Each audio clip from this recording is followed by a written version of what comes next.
नमस्कार, श्री स्वामी समर्थ। वसुबारस या सणाबद्दल माहिती घेणार आहोत। वसुबारस या दिवशी गाई वासराची पूजा कशी करावी याबद्दल माहिती घेणार आहोत या व्हिडिओमध्ये। आपल्या हिंदू संस्कृतीत ज्या गाईला आपण पूज्य देवता मानतो त्या गाईच्या पूजनाने दिवाळीच्या उत्सवाचा आरंभ होतो। या दिवसाला गोवत्स द्वादशी असेही म्हणतात। या दिवशी सवत्स धेनूची म्हणजे गाय आणि तिच्या पाडसाची पूजा केली जाते। तर इथे मी पूजेसाठी फुले घेतलेली आहेत, त्याचबरोबर विड्याची पाने, तुळशीची पाने, दुर्वा आणि प्रसाद ठेवण्यासाठी घेतलेला आहे। तर कुठलीही पूजा करण्याच्या अगोदर गणपती बाप्पांची पूजा करायची असते। तर इथे मी गणपतीची मूर्ती घेतलेली आहे। गणपतीची मूर्ती नसेल तर सुपारी घेऊ शकतात। वसुबारस या दिवशी रमा एकादशी आहे। विष्णूचा 8वा अवतार कृष्णाच्या बालरूपाची पूजा केली जाते। या दिवशी नवीन गाय वासराच्या मूर्तीची स्थापना करायची असेल तर अगोदर आपल्याला तांदळामध्ये मूर्ती ठेवायची आहे। यावर्षी शुक्रवार 17 ऑक्टोबर रोजी वसुबारस आहे। याच दिवशी रमा एकादशी देखील आहे। इथे मी पाट ठेवून त्याच्यावर आसन टाकून घेतलेले आहे आणि त्यावर थोडेसे तांदूळ ठेवून आपण दीप प्रज्वलन करणार आहोत। या अक्षतांवरती हळदी कुंकू टाकून घ्यायचं आहे आणि त्यानंतर दिवा ठेवायचा आहे आणि दिव्याची पूजा करून घ्यायची आहे। दिव्यालाही हळदी कुंकू लावून घ्यायचं आहे आणि दीप प्रज्वलन करायचं आहे। या दिवशी देवी लक्ष्मी जी संपत्तीची देवी म्हणून ओळखली जाते ती गायीचे रूप धारण करते, म्हणून लोक देवी लक्ष्मीचे आशीर्वाद घेण्यासाठी गायीची पूजा करतात। यानंतर एका ताम्हणामध्ये गणपतींना पंचामृताने आणि पाण्याने अभिषेक करून घ्यायचा आहे। सवस्त धेनू हे पृथ्वीचेच एक रूप आहे। वसु म्हणजे पृथ्वी, तिच्या अंगाखांद्यावर आपण बागडतो, म्हणून तिच्याविषयी कृतज्ञता व्यक्त करण्याचा दिवस।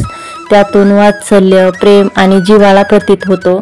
या दिवशी गुरुद्वादशी ही साजरी केली जाते। वसुबारसेच्या दिवशी आकाश कंदील लावून त्याची पूजा करून दामोदराय नभसि तुलाया दोलयासह प्रदीपते प्रयच्छामी नमोनंताय वेदसे। याचा अर्थ असा की श्रेष्ठ अशा परमेश्वराला म्हणजेच दामोदराला म्हणजे नारायणाला मी हा आकाशातील काठीवर झुलणारा ज्योतिसहित दीप अर्पण करतो। त्या अनंताला माझा नमस्कार असो असा मंत्र म्हणून नमस्कार करावा। हा आकाशात झेपावणारा आकाश कंदील देव दिवाळीपर्यंत लावला जातो। इथे मी विड्याची पाने ठेवून घेतलेली आहेत। गणपती बाप्पांची मूर्ती, श्रीकृष्णाची मूर्ती आणि गाय वासराची मूर्ती ठेवायची आहे। दीपावलीचा प्रारंभ जरी धनत्रयोदशी पासून होतो असे मानले जात असले तरी त्याच्या आदल्या दिवशी येणारी वसुबारस ही ग्रामीण जीवनात अतिशय महत्त्वाची मानली जाते। या विड्याच्या पानावर अक्षता टाकून त्याच्यावर हळदी कुंकू वाहून घ्यायचा आहे आणि त्यानंतर पतीला चंदन गंध लावून घ्यायचा आहे आणि त्यानंतर विड्याच्या पानावर गणपती बाप्पांची मूर्ती ठेवायची आहे। वर्षभरातील सर्व एकादशींना श्री विष्णूचे पूजन केले जाते, मात्र रमा एकादशीला श्री विष्णूचा 8वा अवतार मानले गेलेल्या श्रीकृष्णाचे पूजन केले जाते। रमा एकादशीला श्रीकृष्णाची विधिवत पूजा केल्यास सुख आणि सौभाग्य प्राप्त होते असे सांगितले जाते की घरातील धनधान्य समृद्धी वृद्धिंगत होते। तर एका ताम्हणामध्ये आपण श्रीकृष्णांना पंचामृत आणि पाण्याने अभिषेक करून घ्यायचा आहे। अभिषेक करताना ओम नमो भगवते वासुदेवाय या मंत्राचा जप करायचा आहे। अभिषेक झाल्यानंतर श्रीकृष्णांना चंदन आणि गंध लावून घ्यायचा आहे। त्यानंतर वस्त्र आभूषणे घालायचे आहेत। पुरुष मंडळीने हे व्रत केल्यास सांसारिक सुख आणि वैवाहिक जीवन सुखमय होण्याचे शुभ आशीर्वाद प्राप्त होतात। तसेच रमा एकादशीच्या व्रतामुळे मोक्ष प्राप्ती होते। या दिवशी गुराखी लोक भाल्या पहाटे उठून दिवे लावतात व गाई गुरांच्या गोट्यात जाऊन मोठ्या प्रेमाने म्हणतात, दिन दिन दिवाळी गाई म्हशी ओवाळी। गाई म्हशी कुणाच्या? लक्ष्मणाच्या। लक्ष्मण कुणाचा? आई बापाचा। असे म्हणत दिवे लावतात। ताम्हणामध्ये आता आपल्याला गाय वासराची मूर्ती घ्यायची आहे आणि तिला पंचामृत आणि पाण्याने अभिषेक करून घ्यायचा आहे। अश्विन वद्य द्वादशीला गायीचे वासरासहित पूजन करावे। या दिवशी घरातील गोधनाची पूजा केली जाते. समुद्र मंथनाच्या वेळेस 5 कामधेनू उत्पन्न झाल्या होत्या. त्यापैकी नंदा नामक धेनूस उद्देशून हे व्रत केले जाते. यानंतर विड्याच्या पानावर या गाय वासराची मूर्तीची प्रतिष्ठापना करायची आहे. या दिवशी अनेक जन्मांच्या कामना पूर्ण व्हाव्यात याकरिता वासरासहित गायीची पूजा केली जाते.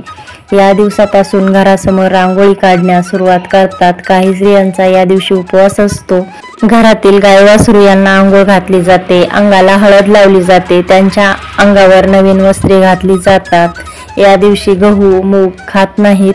स्त्रिया बाजरीची भाकरी व गवारीच्या शेंगाची भाजी खाऊन उपवास सोडतात. यानंतर गणपती बाप्पांना फुले दुर्वा वाहून घ्यायच्या आहेत. गाय वासराच्या मूर्तीला कृष्णाच्या मूर्तीला ही फुलं आपण अर्पण करणार आहोत. या दिवशी ग्रामीण भागातील लोक गायीला स्नान घालतात. त्याबरोबर गायीच्या कपाळावर हळद आणि चंदनचा टिळा लावला जातो. त्याचबरोबर गायीच्या गळ्यामध्ये फुलांचा हार घातला जातो. गायीला नैवेद्य देखील दाखवला जातो. तसेच गायीला गहू आणि अंकुर यापासून बनवलेले पदार्थ खायला घालतात. अशा प्रकारे वसुबारस या दिवशी गायीची पूजा करून तिचे आशीर्वाद घेतले जातात. अनेक जन्मांच्या इच्छा पूर्ण होण्यासाठी व गायीच्या शरीरावर जेवढे केस आहे तेवढे वर्ष स्वर्गात वास व्हावा या कामनापूर्तीसाठी ही पूजा केली जाते. भगवान कृष्णांना तुळशीपत्र अर्पण करायचं आहे. या दिवशी संध्याकाळी गाय आणि वासरू यांची पूजा केली जाते. गायीच्या पायावर पाणी टाकले जाते. गायीला हळद कुंकू फुले अक्षता वाहून फुलांची माळ घालावी. वासराची पूजा करावी. निरांजनाने ओवाळून घ्यावे. गायीच्या अंगाला स्पर्श करावा. गाय वासराला गोडाचा नैवेद्य दाखवावा. नंतर गायीला प्रदक्षिणा घालावी. जवळ गाय उपलब्ध नसल्यास घरी पाटावर रांगोळीने किंवा तांदळाने गाय वासराचे चित्र काढावे किंवा मूर्ती असेल तर त्या मूर्तीची पूजा करावी. या दिवसापासून अंगणात रांगोळी काढून दिवाळी सणाची सुरुवात होते. या दिवशी संध्याकाळी गाय आणि वासरू यांची पूजा केली जाते. पाण्याने चौकोनी मंडल काढून त्यावर नैवेद्य ठेवायचा आहे. दीपावली हा मंगलमय आणि आनंददायी सणाची सुरुवात वसुबारसेच्या उत्सवापासून होते आणि त्यानंतर धनत्रयोदशी नरक चतुर्थी लक्ष्मीपूजन पाडवा किंवा बलिप्रतिपदा आणि शेवटी भाईदूज यासारखे वेगवेगळे उत्सव दिवाळी सणाच्या वेळी साजरे केले जातात. वसू म्हणजे गाय आणि बारस म्हणजे 12वा दिवस म्हणून या 12व्या दिवशी 12 दिवे लावले जातात. त्याचबरोबर वसुबारस या दिवशी गायीची पूजा केली जाते म्हणून या उत्सवाला वसुबारस म्हणून ओळखले जाते. वसुबारस कथा एक वृद्ध बाई होती. तिची एक सून होती. त्यांच्या गोट्यात गुरेही होती. गव्हाळी मुगाळी वासरेही होती. एक दिवस ती वृद्ध सासू शेतावर गेली. तिने जाताना सुनेला सांगितले की गव्हाळे मुगाळे शिजवून ठेव. खरं म्हणजे तिला सांगायचे होते की गहू आणि मूग शिजवून ठेव, पण सुनेने अर्थ वेगळाच घेतला. तिने गव्हाळी मुगाळी वासरे मारून त्यांचे मांस शिजवले. वृद्ध सासू घरी आल्यावर तिला सारा प्रकार समजला. सासू आणि सून दोघेही घाबरून गेल्या. सासू देवापुढे धरणे धरून बसली. देवाला विनवू लागली, अरे देवा, तू कोपू नकोस. सून आजान आहे. तिचा अपराध पोटात घाल. माझी वासरे जिवंत कर. देवाने वृद्धबाईचा निर्धार पाहिला आणि सायंकाळी गाई रानातून चारा खाऊन परत येईपर्यंत वासरे जिवंत केली. मग त्या वृद्ध सासूने गाई वासरांची पूजा केली. त्यांना गोडाचा नैवेद्य खायला घालून मगच ती जेवली.